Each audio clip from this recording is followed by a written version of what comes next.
3 meal o kainan na kada araw ng isang taon. Balita naman tayo, balita tayo. Ayon sa isang mamimili, kulang na kulang ito at pang-almusal lamang ang time check! 4 pesos na budget. Kulang, almusal lang yun pag ikaw magluto. Ang tinig ng isang mamimili. Dahil dito, hinamon ng grupong Bayan Muna ang gobyerno na subukan nilang i-budget ang 64 na piso para sa 3 meal kada araw. Kasya ba ang 21 pesos sa loob ng isang araw? Kasya! Ay munggo, asin, 2 saging, kamoting kahoy, at 1/4 na kilo ng bigas. Hinahamon ko sila, gusto nila silang mamili para mapatunayan po natin na kaya po nilang baggitin yung 64 pesos na sinasabi nila. Kasya, pang 2 days na nga yun eh. Ng grupong Bayan Muna. Dapat iakma sa umiiraw na inflation rate o bilis ng paggalaw ng presyo ng mga pangunahing bilihin ng food poverty threshold o halaga ng pagkain ng bawat Pilipino kada araw. Ayon sa ekonomistang si Professor Emmanuel Leico, sa ganitong paraan ay malalaman ang tunay na estado ng presyo ng pagkain. Sinabi pa ni Leico na iba-ibang sweldo ng mga manggagawa sa bawat rehiyon, kaya dapat ibase rin ito sa food poverty threshold.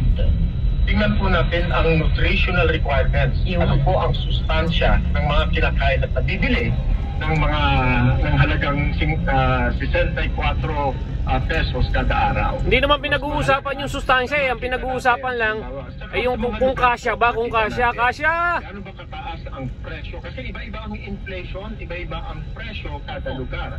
At iba-iba rin po ang sinusweldo ng ating mga manggagawa sa iba't ibang lugar. Kakaari nga yung walang sweldo eh. Yung pang may 64 pesos a day.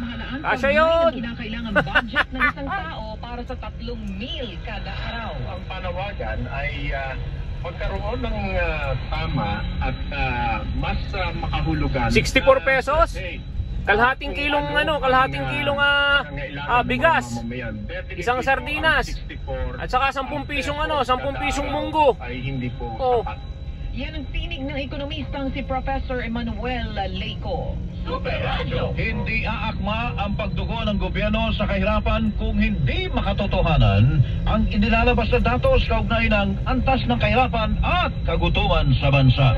Yan ang sinabi ni Senator Sherwin Gatchalian, Chairman ng Senate Committee on Ways and Means, matapos ilabas ng National Economic and Development Authority o NEDA ang 64 pesos food poverty threshold. Ayon kay Gatchalian, malayong-malayo ito sa katotohanan. Binigyang din ni Gatchalian na mahalagang datos na ibinibigay dahil dito ibinabase ang mga programa ng pamahalaan sa pagtugon sa kahirapan at kagutuman. Repasunin at gawing realistic yung basis, lalo na yung presyo ng pagkain, yung menu. Gawin nating realistic siya dahil parang linoloko lang natin yung sarili natin kung hindi magiging realistic yung numero. At hindi rin magiging realistic yung pagtugon sa mga mahirap nating mga kababayan dahil yung pagbibigay ng tulong ay nakasalalay yan sa statistics na binibigay. Ang tinig ni Senator Sherwin Gatchalian, Chairman, Senate Committee on Ways and Means. Tumaas ng piso ang kada piraso ng itlog sa ilang pamilihan sa Metro Manila at Batangas. Sa Kamuning Public Market sa lungsod ng Quezon, lahat ng size ng itlog ay tumaas ng piso.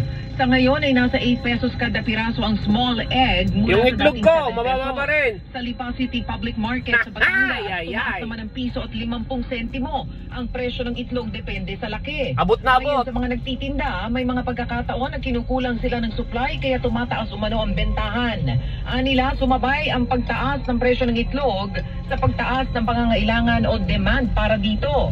Sinabi naman ng Samahang Industriya ng Agrikultura o SINAG na yan ay dahil sa pag-iwas ng mga mamimili sa karneng baboy dahil sa African Swine Fever. Sinusubukan ng GMA Integrated News na kunin ang pahayag ng Department of Agriculture hinggil dito pero wala pa silang tugon. Samantala, pambayad sa interes ng utang ng Pilipinas maaring magugol na lamang sa Public Services Project kasunod ng gumandang credit rating ng Pilipinas. Ayon kay Pangulong Ferdinand Marcos Jr. Utang ulit tayo. Maganda pala ang credit natin eh. Gagamitin ng pamahalaan sa iba't ibang public services project ang halagang dapat ay nakalaan pambayad sa interes ng utang ng bansa. Pahayag ito ni Pangulong Ferdinand Marcos Jr. kasunod ng nakuhang grade A- rating ng Pilipinas mula sa Japan-based Rating and Investment Information Incorporated. Ayon kay Pangulong Marcos, dahil sa gumandang estado ng Pilipinas sa pagbabayad ng utang kung saan na-upgrade ang investment grade rating nito sa A- ay matatapisan din ang borrowing cost at makakukuha ng mas abot kayang financing para sa gobyerno. Kaya sa halipan niyang mapunta ang halagang nakalaan para sana pambayad sa interest loan, guguguli na lamang anya ito sa infrastruktura at konstruksyon ng mga silid-aralan, gayon din ang healthcare facilities. Dagdag pa ng Pangulo, magbibigay daan din ang hakbang na ito para magamit na puhunan sa pagdevelop ng marami pang Carlos Yulo sa hinaharap. Tiniyak din ng Pangulo na hindi hihinto ang kanyang administrasyon para mapanatili ang magandang credit rating ng Pilipinas. Ito kasi anyang maghahatid ng mas maraming pamumuhunan, pagkakaroon ng maraming dekalidad na trabaho at mas malaking kita para sa bawat Pilipino. O ikaw Duterte, ano? Anong computation naman ng ano mo? Anong computation ng gobyerno mo? Kayo'y nakikinig sa Super Balita sa Umaga Nationwide. Diba? So, kayo ba'y makakalimutin na sa dami ng inaasikaso at iniintindi araw-araw? Okay. Rest out na sa sunod-sunod na meeting at classes. Makakalimutin ka ba lagi? So, Kita mo, may commercial pa tayo. Nakasakay ka na ng sasakyan tapos naiwan pala ang cellphone at ibang gamit mo sa school. Nag-review ka naman. Kasya yung 64 pesos. Mahirap pag maraming Kasya yung 64 pesos kung yung iba nga eh. Ha? Asa-asa lang sa hingi-hingi eh. Diba, yung pang meron kang 64 pesos, tayo pa. Kalahating kilong bigas. Oh, 25.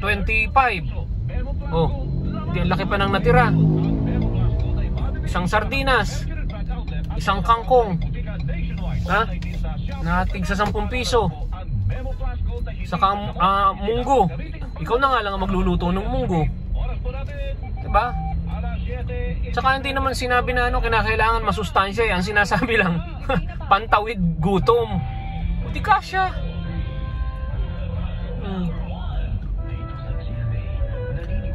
O kaya lugawin mo. Pag hindi maghapon yun, isang kalderong malaki na yun. Ay. Dito lang po kay Don Ariston, kung saan kasya ang 64 pesos. O, di ba? Bye everyone, bye! Basta kasya ang 64 pesos. Ha?